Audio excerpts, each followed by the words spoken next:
Hey, it's Chris here today from Huckabones Equipment, and today's video it's going to be a pretty simple one, is how to install your implement. So we have a variety of implements here, some with PTO, some without, and then we have a couple different tractors. We have the BX2380 as well as the LX40, and the LX40 has the Quick Hitch, the QH16 installed. So we're going to go through it. We're going to start with the BX first, how to install like a rear blade and one with PTO on it. So we'll jump right to that, and then we'll move on to showing you how the Quick Hitch works on the LX.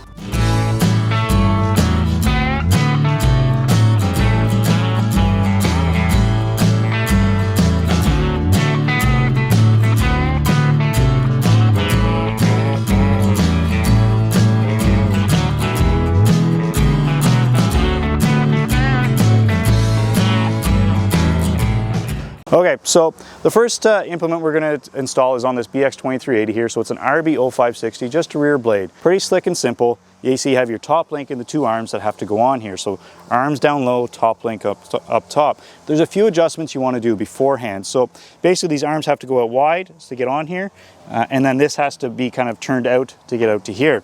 And again, we're going to kind of take you through the steps there, but basically you're going to be using these turnbuckles here. Turnbuckles are great when they're new. After 5 years and they're seized, they are junk, but that's just the way they are. That's the way they'll always be. Top links, same idea. They always work good. You want to grease them up and make sure they're nice and free and clear and able to spin out like that. If you're binding up or can't spin it out, it may be a time for a new one. So let's jump to it now and actually just install this so you can kind of see how it's done.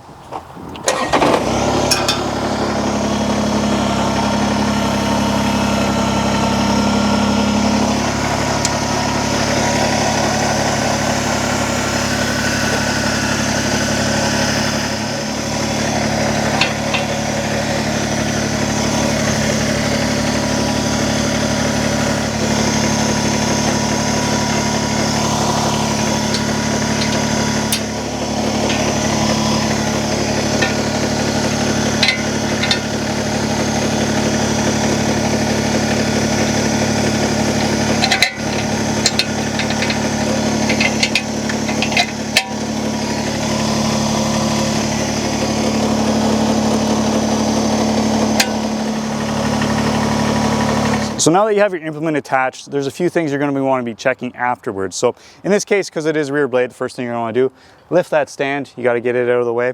After that is, you're going to see there's going to be a lot of side swing here. That's where these turnbuckles come in. You're going to want to tighten them up, because again, if you leave it and you start pushing weight, you could end up where it kind of rubs against your tire and causes damage. So you want to make sure of that. And last but not least, whenever you get to the top link here, again, there is this big nut here that you're going to tighten down nice and snug there. You don't need to go super tight, just nice and snug.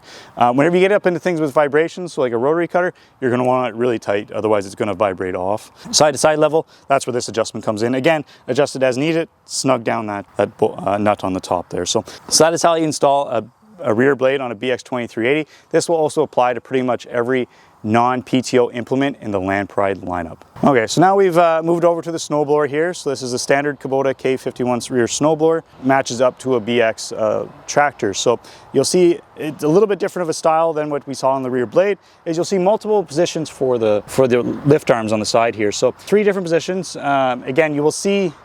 Again, this, because we have it on a BX and on a pallet, the top pole is probably the best, but you may want to adjust it to the middle or to the lower depending on your application. And whenever you lift it off, you'll kind of see how high or how low you want to have it sitting on there. So other than that, it hooks up the exact same way. Top link arm on here, and then your 2 side arms through the pins there. So you just have to match up. Instead of having to slide the pin over the pin, you're going to remove the pin and slide it through. Install it.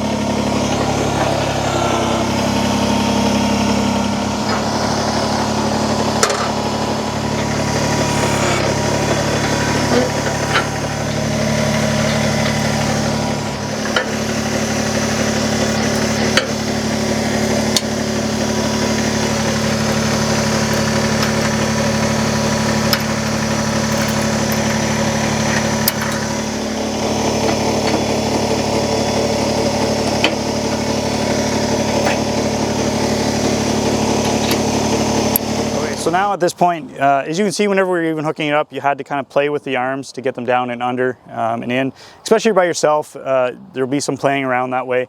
Don't expect it to just line up perfectly on the outside. There'll be some playing that way.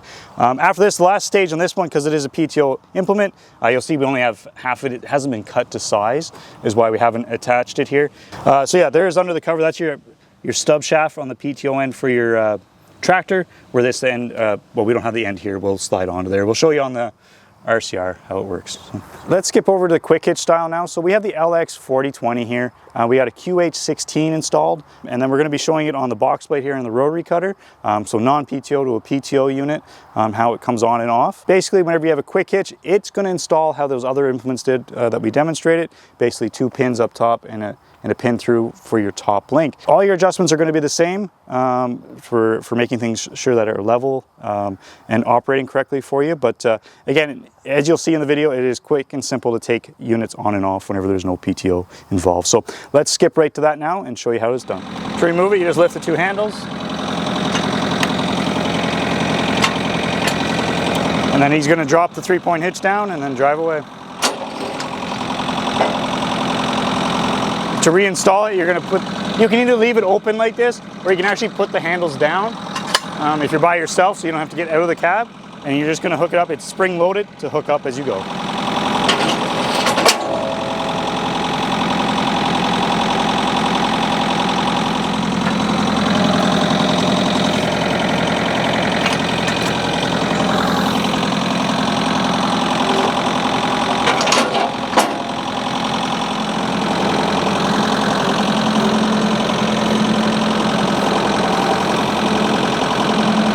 There you go.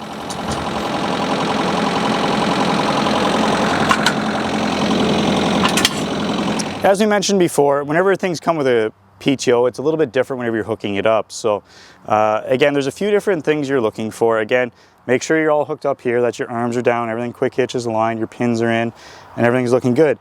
Then after that, whenever you get to hooking up the PTO shaft, hopefully you've cut the shaft to fit. That makes sure it's going to fit. After that is a few little tips and tricks to help you installing it.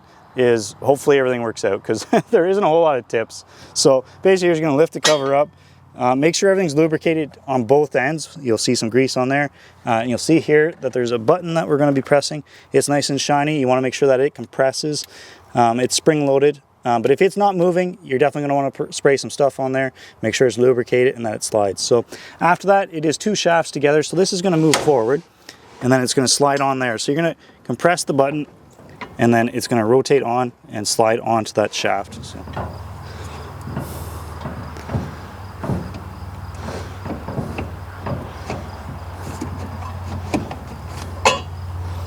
So one other thing you're going to know about PTO shafts is, with a quick hitch, is if you already had the implement, you buy a quick hitch, you're going to need a new PTO shaft. It's going to be cut too short, because this kicks it out by about 3 inches. So there won't be that much overlap there, so you're going to need a new PTO shaft. So that is one of the downsides to a quick hitch whenever you buy it after the fact. So just one thing to know about that. So yeah, so as you can see, hooking up implements isn't a straightforward thing. There's a lot of different things to know and see and look for, and whenever you're, whether it be installing it, attaching it, or leveling it, there's a lot of different ways to go about it. But you want to make sure you do it safely, and that everything is lined up correctly. And yeah, that's kind of what you want, is to do things correctly and safely. So if you enjoyed today's video, please like and subscribe. If you have any comments, please leave them down below. Thank you.